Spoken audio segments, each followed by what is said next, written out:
Bien-aimés sœurs et frères, dans le Christ Jésus, que la grâce et la paix de Dieu soient avec vous tous. Amen. Nous rendons gloire et honneur à notre Dieu pour ce privilège.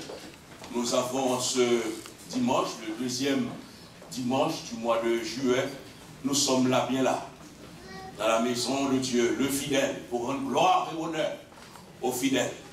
Je veux bénir Dieu et je veux aussi ce matin bénir notre bien-aimée sœur Laurienne, qui m'a transporté dans l'église.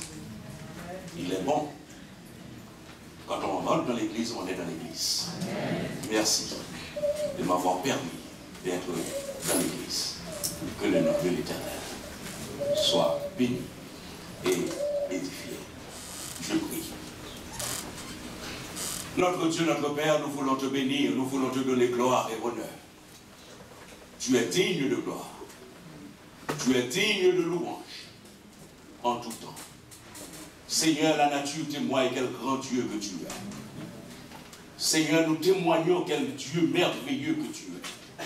L'Église assemblée évangélique des frères ne saurait être pour ne pas dire combien tu es grand, combien tu es puissant, combien ta puissance est infinie. Seigneur, nous t'avons adoré. Oh Seigneur, avec nos lèvres. Nous t'avons adoré avec nos offrandes. Seigneur, mais Seigneur, le moment est arrivé où nous devons t'écouter parler. Seigneur, enseigne-nous ta parole. Oui, combien nous avons besoin de cette parole pour mieux te connaître, pour mieux te servir. Seigneur, mon Dieu, mon Père, viens pour nous, dispose notre cœur. Et moi qui dois parler, Seigneur, je n'ai pas la force nécessaire, je n'ai pas la capacité nécessaire. Mais Seigneur, tu prends plaisir à utiliser les choses vives. Je te demande de m'utiliser, Seigneur. Oh, pour la gloire de ton Saint-Nom, pour l'édification de ton Église. C'est ma prière, c'est mon cri au nom de Jésus. Amen. Depuis dimanche dernier, nous avons commencé une démarche. Une démarche ô combien importante sur vous et moi qui déclarons, pour vous et moi qui disons partout où nous trouvons, nous sommes des chrétiens. Et j'aimerais que tout chacun puisse savoir, puisse réaliser ce qu'est être chrétien. Il ne suffit pas d'être partout, dire je suis chrétien, sans savoir vraiment c'est quoi être chrétien. Ensemble, nous avons considéré ce texte où, pour la toute première fois, en Actes des Apôtres, au chapitre 11, au verset 26, là où il est question à Antioche, où les chrétiens étaient persécutés à Jérusalem. Et de par cette persécution, beaucoup se sont rendus à Antioche. Et là, dans cette ville, malgré les oppositions, nous voyons pour la toute première fois, au verset 26, il est dit, ce fut à Antioche que pour la première fois, les disciples furent appelés chrétiens. Furent appelés avant d'être appelés chrétiens. Comment on les appelait? La foi. On les considérait, on les appelait la foi. Mais c'est à partir de ce moment. Les disciples eux-mêmes ne voulaient pas qu'on les remarquait comme étant des gens avec Jésus. C'est pourquoi ils se contentaient de ce mot, la foi. Mais nous voyons à Antioche, dans une ville là où il y a des Grecs, des étrangers, c'est dans cette ville où pour la toute première fois, les disciples sont appelés chrétiens.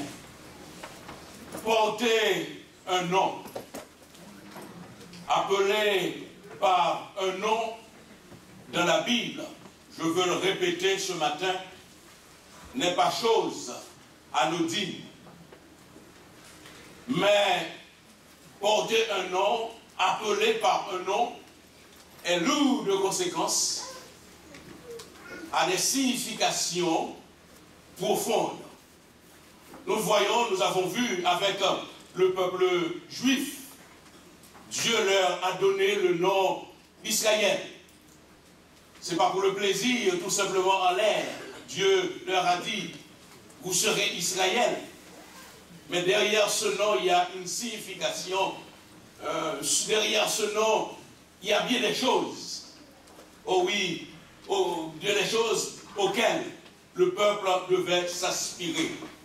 Israël, je vous ai dit, c'est Dieu qui lutte. Le peuple devait savoir que c'est à Dieu de lutter pour lui. Le peuple devait savoir que Dieu est là pour se montrer, que Dieu est là pour se manifester.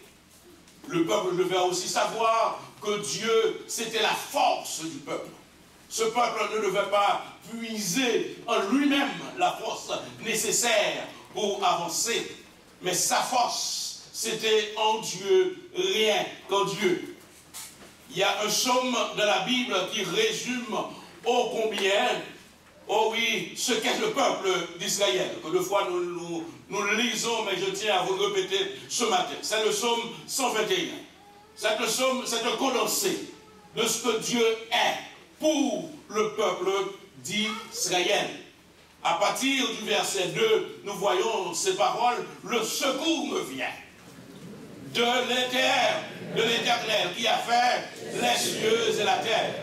Et ce Dieu qui est fort, ce Dieu qui se montre, ce Dieu qui agit, ce Dieu qui est le soutien de ce peuple, qu'est-ce qu'il déclare toujours dans ce psaume? Il ne permettra point que ton pied chancelle. Celui qui te garde ne sommeillera point. Voici, il ne sommeille ni ne dort. Celui qui garde Israël. L'Éternel est celui qui te garde. L'Éternel est ton ombre à ta main droite. Pendant le jour, le soleil ne te frappera point, ni la lune pendant. L'Éternel te gardera il gardera ton âme. L'Éternel gardera ton départ et ton arrivée dès maintenant et à jamais. Voyez, ce psaume résume ce que Dieu est pour ce peuple, le nom que porte ce peuple. Israël. Et je veux dire, pour vous et moi, que nous répétons ce psaume pour nous, il faut que vous sachiez, c'est par extension. Nous pouvons, nous disons ce psaume pour nous. Il faut le dire, c'est quand nous sommes en Jésus. Parce que Jésus est juif. Parce que Jésus est juif. Nous sommes en Jésus. Nous bénéficions de cette chose. Hors de Jésus, si vous n'êtes pas chrétien, vous êtes en Jésus, vous êtes un autre peuple. Un peuple quelconque sans Jésus, ce psaume n'est pas pour vous. C'est pour Israël. D'accord, l'Église? Étant donné, vous et moi, dans la nouvelle, nous sommes Israël par la foi. Nous pouvons nous approprier. C'est pas bon. Par extension. Et pour nous, nous sommes chrétiens. Amen. Amen. Parce que nous sommes en Christ. Amen.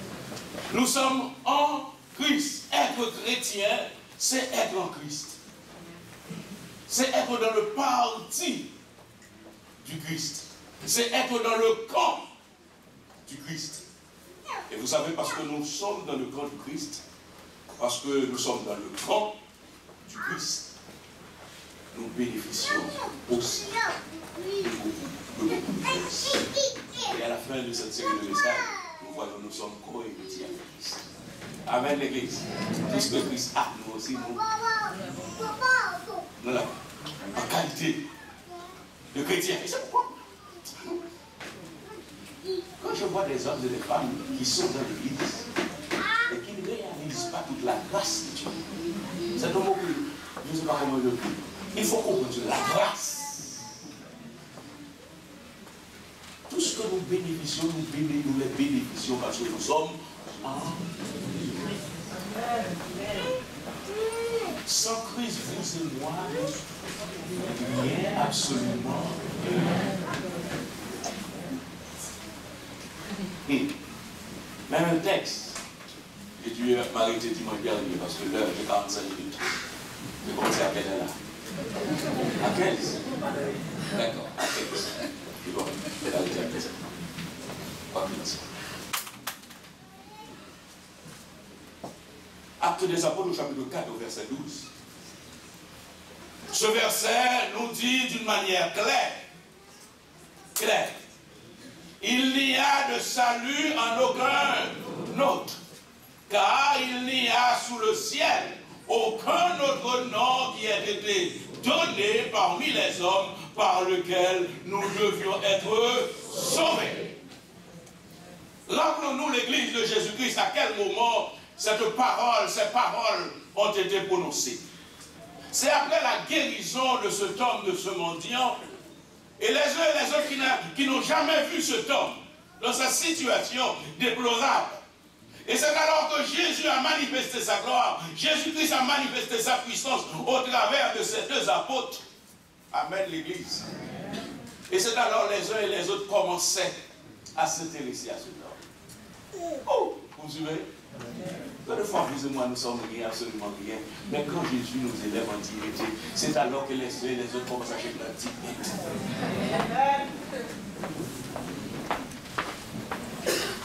Quand on n'était pas terre, personne ne nous voyait, il ne s'occupait pas de nous. Nous étions dans le coin, il ne nous voyait même. Mais quand Dieu commence à nous élever en dignité, c'est alors qu'il commence à se rendre compte que vous êtes fils de Dieu, vous êtes...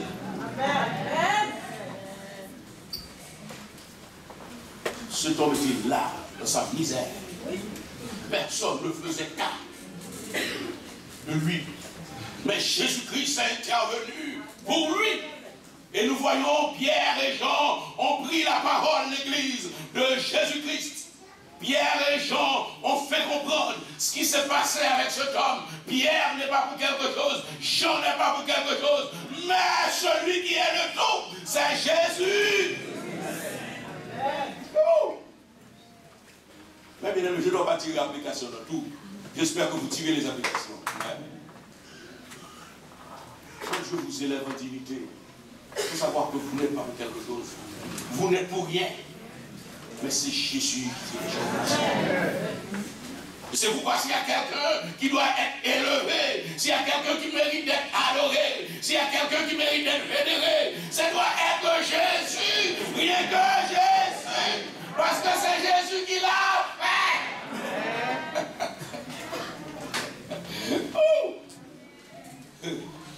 Je veux pendant ces 2 mois que vous soyez vraiment avec moi. D'accord, l'église? Que vous soyez vraiment avec moi. Et ces paroles sont lourdes de connaissances, de conséquences. Il n'y a de salut en aucun autre. Une autre fois, je reviendrai avec vous sur le mot salut. Parce que c'est important dans l'écriture, le mot salut. Cet homme, ce qu'il a, il n'y a aucun autre nom qui a été donné parmi les hommes par lequel nous devions être. Est-ce que l'Église, je n'aimerais pas retourner dimanche dernier, est-ce que vous vous rappelez ce que je vous ai dit? Le plan bienveillant de Dieu de toute éternité. Est-ce que vous vous rappelez de ça? Ne me faites pas retourner parce que sinon je ne vais pas finir. J'espère que vous avez assez d'intelligence pour me suivre. Dieu, son plan de toute éternité, c'est de réunir, amen, oui, tous les hommes sur la terre en un seul homme. Le seul homme, c'est qui? C'est Jésus. Est-ce que vous êtes avec moi? Amen. En un seul homme, Jésus. Bien que Jésus. Et rappelez-vous, quand Pilate, un moment donné de sa vie, a dit de Jésus, voici. Pilate ne savait pas tout ce qu'il disait, mais c'est une prophétie. Amen, l'église. C'est une prophétie qui s'est réalisée. C'est que tous les hommes de la terre qui veulent être sauvés, qui doivent être sauvés, doivent se retrouver engagés sur l'estomac de Jésus. Amen.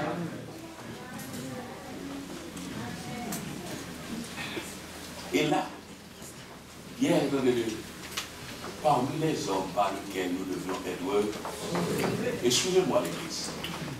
Si nous retournons un moment dans le verset 9, c'est pourquoi je conseille à tous étudiants de la Bible, chaque chose en son temps, mais les nouveaux étudiants de la Bible, les nouveaux pasteurs, il est bon que vous étudiez le grec pour comprendre tout le fond de la parole. Que le français ne suffit pas. Il faut aller plus loin. Il faut découvrir d'autres vérités. Je dis pour les vieux comme moi, si vous ne savez pas, c'est pas grave, mais les nouveaux. Parce qu'il va demander des règles de Dieu, pasteur, mais nous sommes dans une autre génération. Ça, c'est notre temps. Le Seigneur, il faut que le Seigneur nous sacré. Aussi au Seigneur. Dans le verset 9, nous trouvons le même mot en grec. Le verset 9. Les actes des apôtres. Que nous dit le verset 9? Puisque nous sommes interrogés aujourd'hui sur un bienfait accordé à un homme malade, afin que nous disions comment il a été guéri. Vous savez, le même mot, guéri, qui est employé là, c'est le même mot au verset 12. Sauvé. Guéri et sauvé. La même. C'est-à-dire que quelqu'un qui est en Jésus, quelqu'un qui est un ange, quelqu'un vient à Jésus, Jésus a la capacité, suivez-moi l'église, Jésus a la capacité, Jésus a la puissance de guérir physiquement. Oh! La première réponse de Pierre et de Jean, c'est de dire que cet homme était paralysé, il était malade. Mais Jésus l'a. Ça, c'est physique. Au verset 12, il y a un autre guéri, c'est sauvé. Mais cela, c'est la guérison spirituelle. Amen. C'est-à-dire quelqu'un qui vient en Christ. Il y a la guérison physique. Amen, oui. Jésus a la capacité. Dieu a la capacité de guérir physiquement, comme aussi il détient l'église de Jésus-Christ. Il détient la capacité de guérir spirituellement. Amen. Quand vous venez à Jésus, il faut que vous le sachiez. Le Jésus, il est le Tout-Puissant.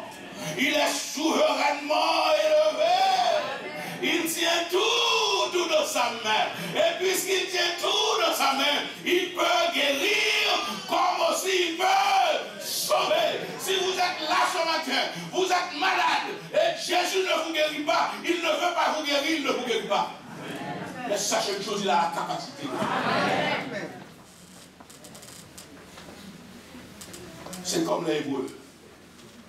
Quand Nebuchadnezzar voulait les jeter, il disait, mais le Dieu que nous servons peut. Ça veut dire quoi? C'est que si nous ne sommes pas délivrés, s'il nous laisse de la foulaise, c'est pas parce qu'il ne veut pas. Mais nous savons qu'il est calme. Amen, l'église. Et c'est pourquoi, si vous êtes chrétien, il faut savoir que Jésus est capable de tout. Amen. C'est plus loin dans notre série de messages. Si vous êtes chrétien, vous portez le nom de chrétien, il est bon de savoir, de confesser. Continuez si vous dites, de comprendre que Jésus est capable de tout.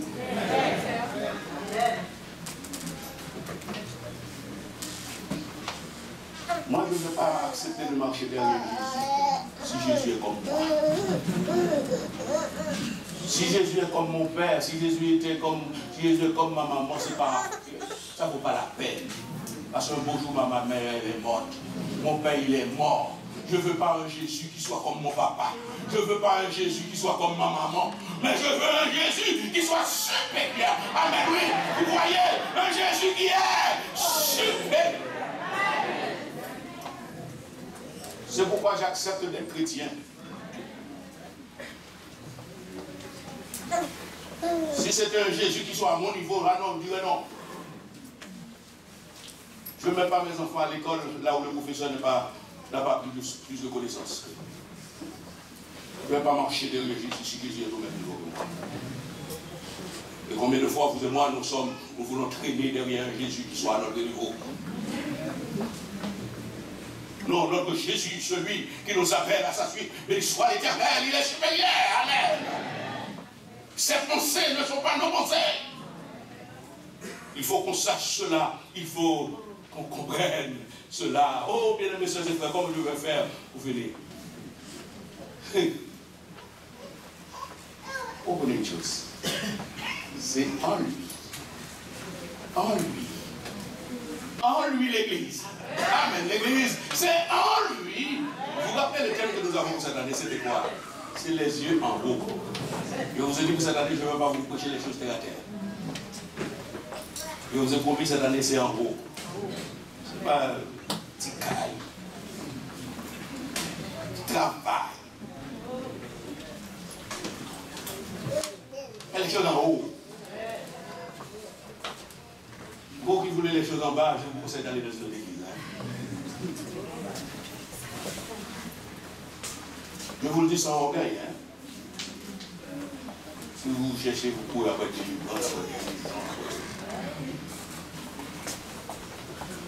nous voulons des gens qui courent après Jésus. Car Jésus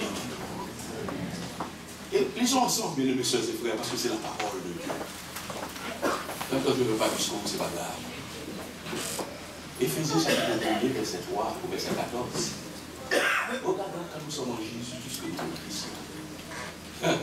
Tout ce que nous avons, bien aimés sœurs et frères, c'est tout un programme. C'est le programme d'une vie. Amen, oui. C'est le programme d'une vie. Et puisque c'est un programme d'une vie, nous pouvons glorifier, nous pouvons exalter, nous pouvons adorer, nous pouvons bénir. Bien aimés sœurs et frères, lisons ensemble ces paroles. Béni soit Dieu. Amen. Le Père de notre Seigneur Jésus-Christ, qui nous a bénis de toutes sortes de bénédictions spirituelles dans les lieux célestes. En qui? En Christ.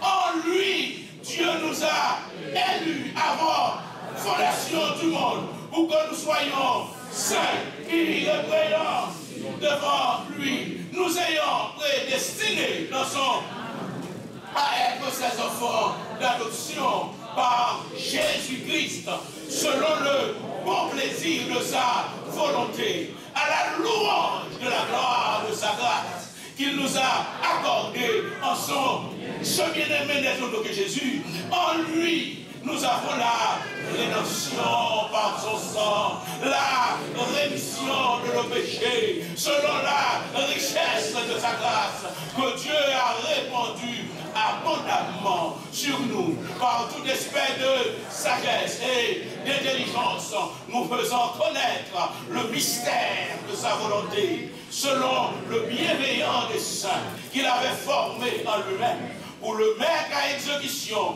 lorsque les temps seraient accomplis, de réunir toutes choses en Christ, celles qui sont dans les cieux et celles qui sont sur la terre. En lui, nous sommes devenus héritiers, ayant été prédestinés suivant la résolution de celui qui opère toutes choses d'après le conseil de sa volonté, afin que nous servions à la louange de sa gloire. Nous qui d'avance avons espéré en Christ, en lui, vous aussi. Après avoir entendu la parole de la vérité, l'évangile de votre salut, en lui vous avez cru et vous avez été scellés du Saint-Esprit qui avait été promis, lequel est un gage de notre héritage pour la rédemption de ceux que Dieu s'est acquis à la louange de sa gloire. Quel programme pour vous et pour moi, et tout cela dans le Fils bien-aimé Jésus, rien qu'en Jésus. Et vous comprenez bien, mes sœurs et frères, quand un prédicateur ou bien un dirigeant se tient derrière la chair pour vous faire chanter, il est un nom béni et saint, un nom divin que nul n'implore en vain. De ce nom vient le salut des humains, précieux nom, le nom de Jésus.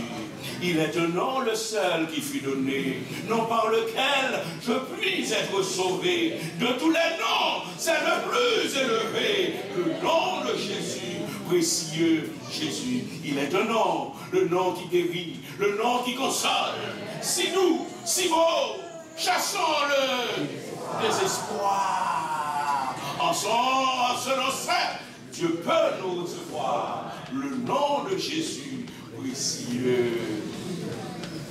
Quel bel avantage d'être en Jésus. Et j'aimerais voir sur le visage de tout un chacun que Jésus vit. Que Jésus-Christ vit. Que Jésus-Christ est à l'intérieur de nous. Que nous bénéficions de cette présence, de cette douce, de cette agréable présence. Alors, qu'est-ce qu'un chrétien? Un chrétien, le texte de Jean que notre bien-aimée M. Rose nous a lu tout à l'heure va nous éclairer. Un chrétien, c'est quelqu'un, un jour de sa vie, un jour dans son existence, a accepté de sortir de son confort. Vous savez, les hommes, en général, aiment bien rester dans leur position, dans leur confort. Pour dire, là, je suis bien. Ils ont 3 pièces.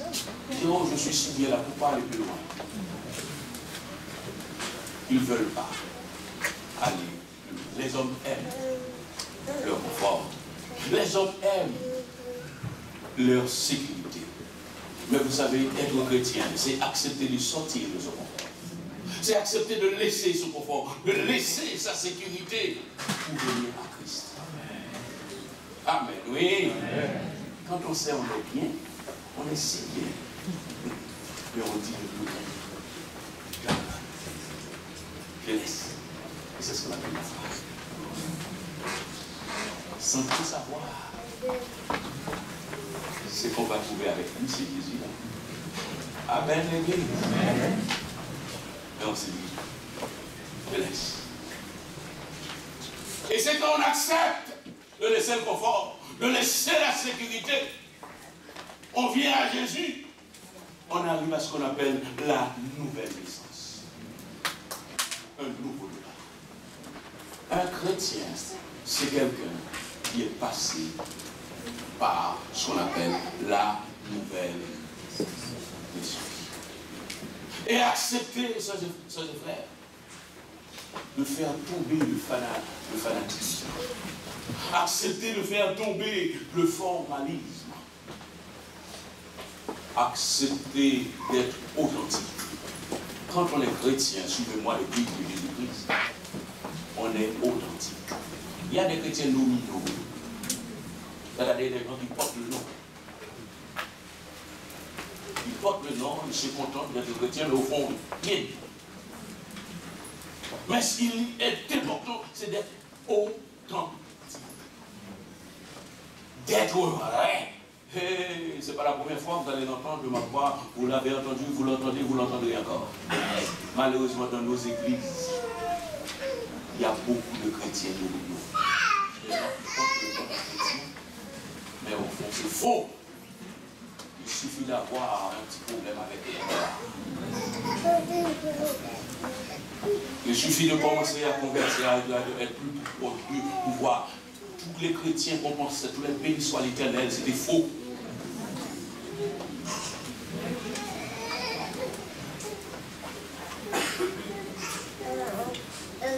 Avec Nicodème, écoutons Jésus et Nicodème. Bien-aimés sœurs, bien-aimés frères. Voilà, comme je vous ai dit, c'est un homme qui est dans son confort. Nicodème était dans son confort. Quel est son confort? Il était juif. Il était pharisien. Il était docteur. Est-ce que vous me suivez, l'église? Vous dormez pas encore? Il était docteur de la loi. En qualité de docteur de la loi, nous voyons qu'il avait un problème. Il entendait les discours de Jésus, mais il ne voulait pas aller voir Jésus. Et comme les paroles de Jésus faisaient du travail en lui, qu'est-ce qu'il faisait? Il est animé. Ça, c'est le confort. Hein? C'est pour que les uns et les autres le voient. Il avait quelque chose à lâcher. Le frère Jean-Richard, par longtemps, il prêchait, il disait, on a peur des interrogatoires, c'est qu'on est en faux. On est faux. Quand on est vrai, Vous conduisez une voiture, vos papiers sont en règle, la voiture est en règle, vos assurances. Vous n'avez pas peur des policiers. Mais si vous n'avez pas des papiers, ceux qui ne veulent pas de questions, on est faux. Nicodème ne voulait pas. Allez voir Jésus, parce que Nicodème, cet homme-là, s'il devait le voir, les choses ne vont plus les mêmes. Il faut plus savoir changer. Et au verset 3, considérons sa conversation. Jésus lui répondit, en vérité, je te le dis, si un homme naît de nouveau, il ne peut voir le royaume. Au verset 5, remarquez pour moi. Vous rappelez à Pentecôte ma prédication. Vous rappelez de tout ça. Le royaume de Dieu. Jésus-Christ est venu sur la terre, c'était sa prédication. Le royaume de Dieu. Et là, à Nicodème, Jésus lui a fait comprendre. Pour entrer dans le royaume de Dieu, il faut naître de. Et pour être chrétien, pour être chrétien, il faut naître de nouveau. Si on ne naît pas de nouveau, on n'est pas chrétien. Il faut naître de nouveau. Mesdames, messieurs et frères, si partout on vous passe, on vous dit vous êtes chrétien, vous voyez, vous n'êtes pas né de nouveau. Ayez le courage de dire vous n'êtes pas chrétien.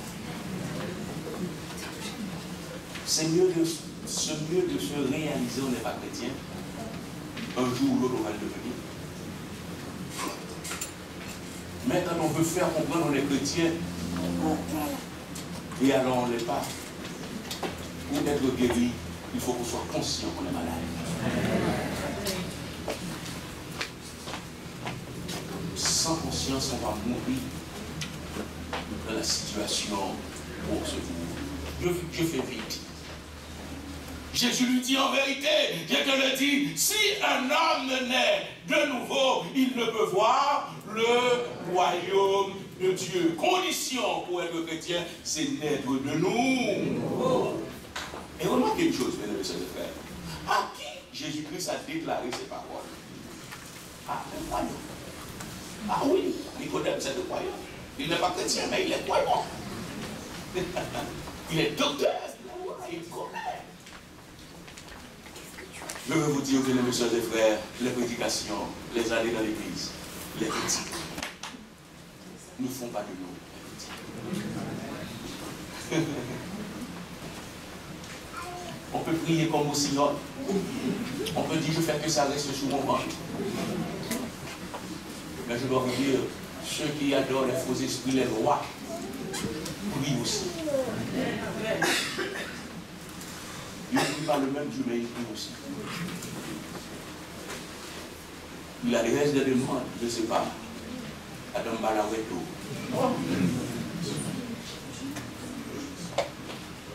Prier, chanter ne suffit pas. Je dois vous dire, ceux qui ont des rois chantent aussi. Et ils chantent mieux.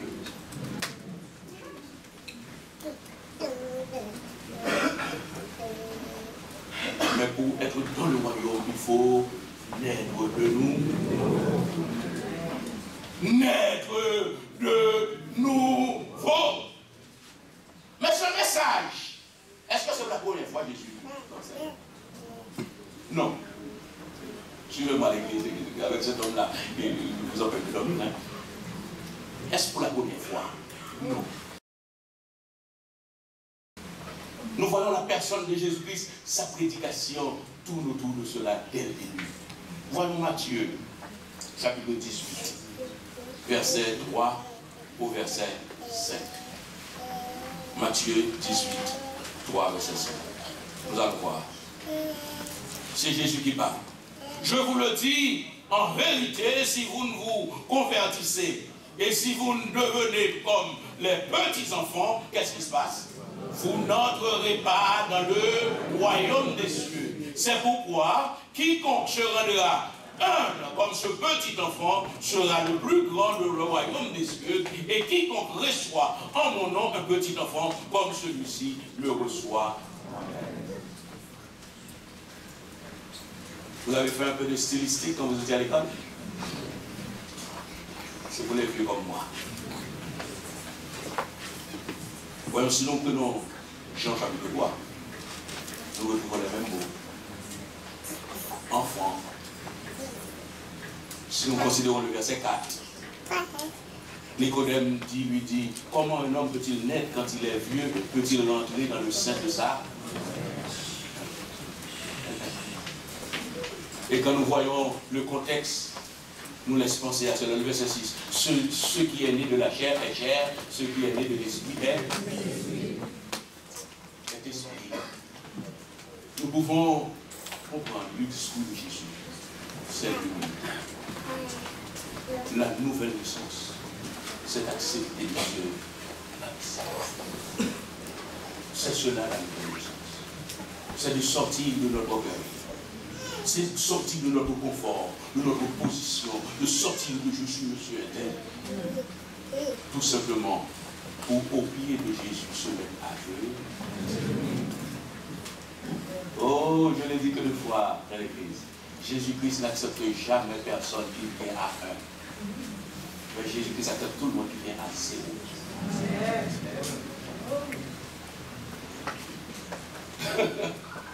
Il faut que vous veniez à zéro. Il faut commencer avec Jésus. Avec Jésus. Et voilà le message de Jésus. Oh, mes petits, parlons-nous bien. Nous avons plusieurs enfants là. Est-ce que vous avez jamais vu des enfants qui ont des problèmes de la 6? Remarquez pourquoi avec les enfants à l'école. Avec les petits blancs, ils tous sont beaux.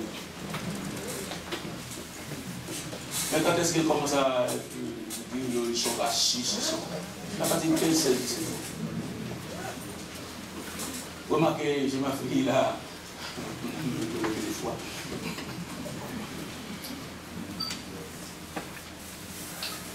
Quand elle était petite, je me rappelle quand elle était 18 heures, et elle m'appelait. On dit papa, tu vas pas me laver? Parce que maman n'était pas là. Mais aujourd'hui, ma fille ne veut même pas revenir comme ça.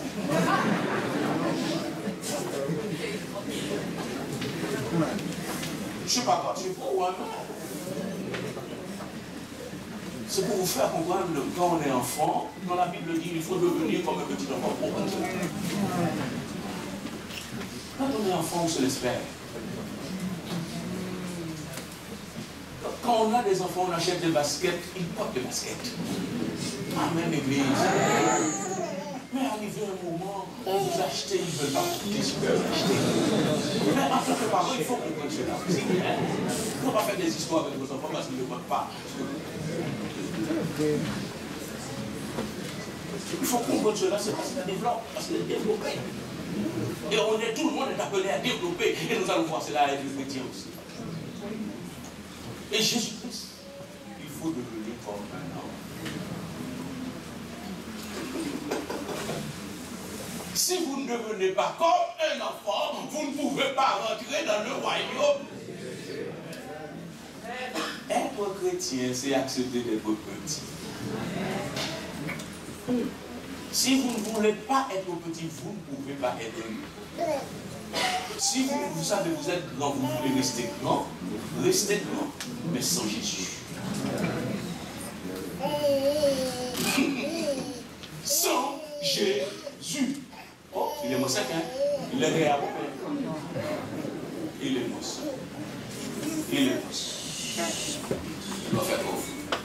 Nicodème est venu. Le grand Nicodème doit accepter l'école.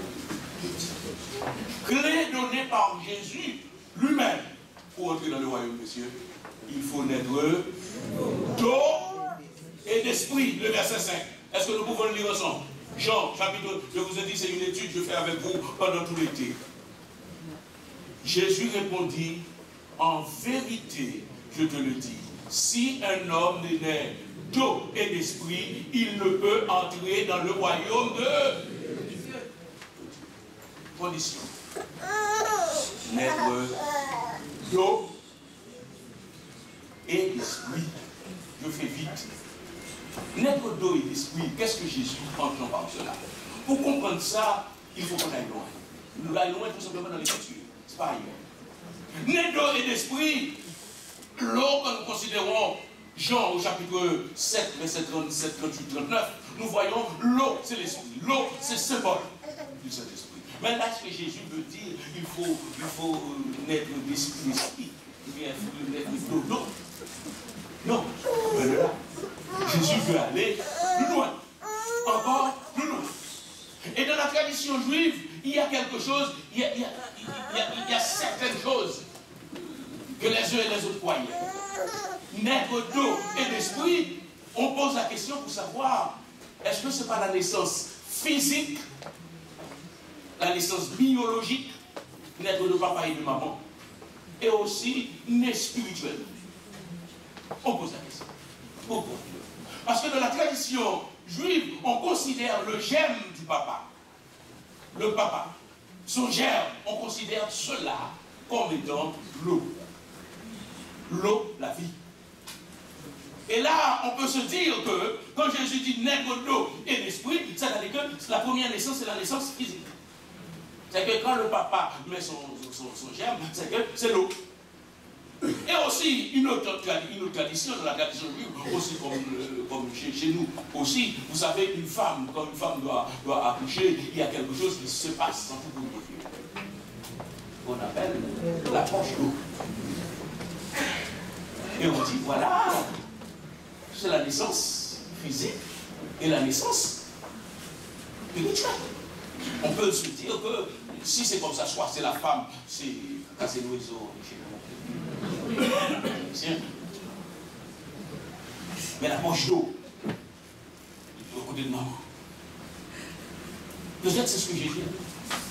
Mais non, avec l'écriture, nous pouvons comprendre ce que Jésus a dit. Jésus a dit, pour entrer dans le royaume de Dieu, il faut naître d'eau et d'esprit. Naître d'eau et d'esprit, tout simplement, il faut se faire baptiser d'eau. Est-ce que vous êtes avec moi, l'église?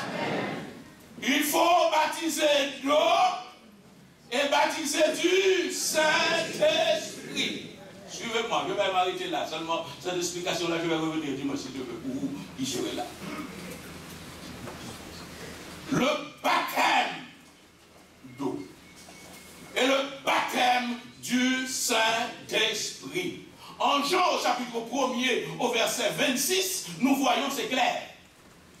Jésus lui-même, c'est Jean-Baptiste qui a dit, Jean leur répondit, moi je baptise d'eau, mais au milieu de vous, il y a quelqu'un que vous ne connaissez pas, qui vient après moi. Et au verset 33, qu'est-ce qu'il dit? Celui qui va venir après moi, il vous baptisera du l'enseignement de Jésus. Quand Jésus a dit cela à Nicodème, naître d'eau et d'esprit, c'est que... Et quand nous lisons encore en Actes des Apôtres, chapitre 1er, au verset 5, qu'est-ce qu'il dit? Car Jean a baptisé d'eau, mais vous, dans peu de jours, vous serez baptisés du Saint-Esprit. Et voilà l'enseignement de Jésus-Christ. Et nous voyons dans la suite, pour l'entrer dans l'Église, pour l'entrer dans la communauté chrétienne, pour être dans l'Église de Jésus-Christ, en tant que tel, il faut passer par le baptême d'eau et le baptême du Saint-Esprit. Nous voyons en Actes des Apôtres, au chapitre 2, si ma mémoire est bonne, peut-être vous allez lire le texte chez vous, nous voyons, mettons ça vite fait, après avoir entendu ce discours, il eut le cœur vivement touché, et il dit à Pierre et aux autres apôtres, hommes frères, que ferons-nous? Qu'est-ce que dit Pierre? Pierre leur répondit, répandez-vous et que chacun de vous soit baptisé au nom de Jésus-Christ pour le pardon de vos péchés et vous recevrez le Saint-Esprit.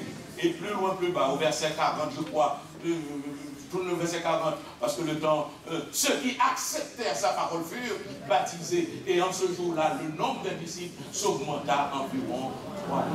C'est-à-dire ceux qui sont baptisés et baptisés du Saint-Esprit, ils rentrent dans le corps. Dans le corps. Mais le plus profond de tout cela, l'être d'eau et d'esprit.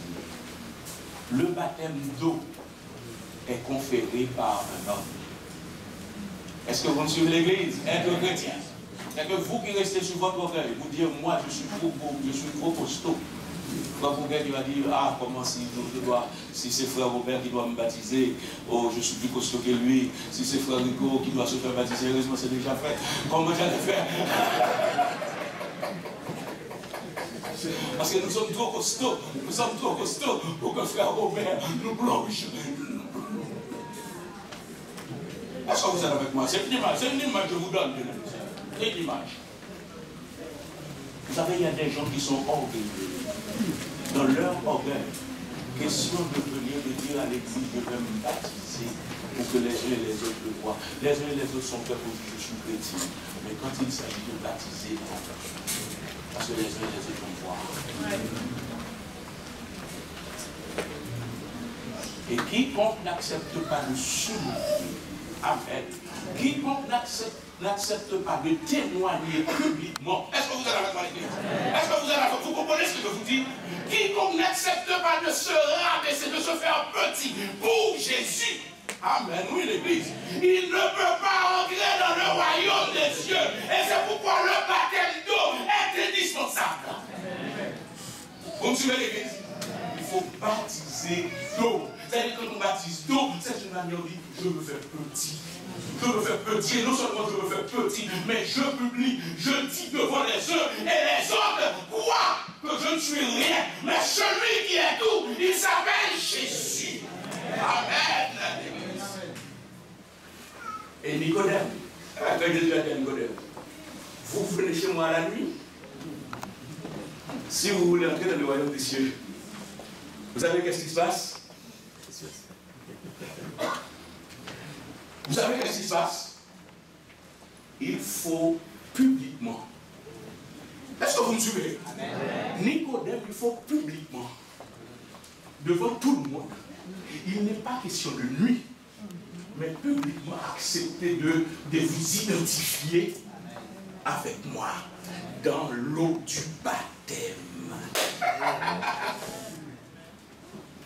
Et mais malheureusement, Nicodème, vous l'avez toujours resté, monsieur Nicodème. Il est reparti sans convertir. Il est reparti sans Jésus. Heureusement, après, il s'est rattrapé à la mort de Jésus, à la résurrection de Jésus. Mais ce jour-là, il n'a pas accepté ce discours. Question de baptême, c'est pas tout. Vous voyez, le baptême d'eau, c'est fort. Parce que le baptême du Saint-Esprit, amen, l'église, c'est le baptême d'un haut, c'est le baptême qui vient de Dieu. Et c'est pourquoi Jean chapitre 3, au verset 8, que nous dit le verset 8, l'acte des apôtres, Jean chapitre 3, au verset 8, que nous dit cela. Excusez-moi, bien aimé, acte des apôtres, chapitre 3. Jean chapitre 3, verset 8. Le vent souffle où il veut, et tu entends le bruit, mais tu ne sais d'où il vient, ni où il va. Il en est ainsi de tout homme qui est né de l'esprit. Oh, bien aimé frère, petit homme.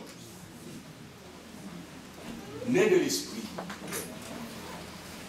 c'est le moyen que Jésus emploie pour nous communiquer sa nature. Les choses divines, c'est il faut le Saint-Esprit pour comprendre les choses. Le baptême d'eau, c'est les hommes. C'est devant les hommes. Mais le baptême du Saint-Esprit, c'est avec Dieu. Est-ce que vous êtes avec moi? Amen. On devient comme par le baptême du Saint-Esprit, on est comme Jésus. On veut comme Jésus, on vit comme la personne de Jésus. Et être chrétien, il est saint, oh là là, dans le ciel, il ne va pas avoir de l'air. Mesdames, messieurs et frères, nous voyons le verset 14 et le verset 16. Dis-moi, je vais revenir là-dessus, verset 14 et verset 16.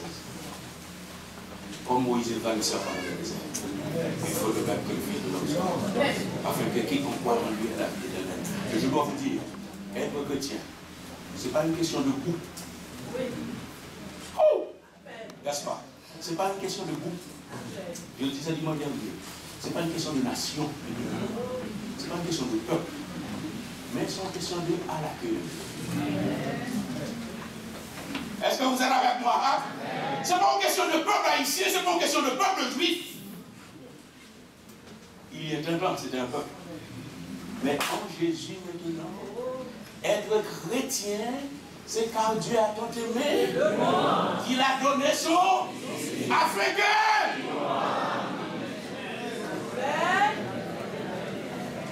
Est-ce que vous me suivez l'église? Être chrétien, ce n'est pas une question de fils de fille de. C'est une question de. Quiconque croit en lui ne périsse, mais qu'il est là. Un chrétien, je vous le dis. Tu veux l'être aussi? Un chrétien. Je vous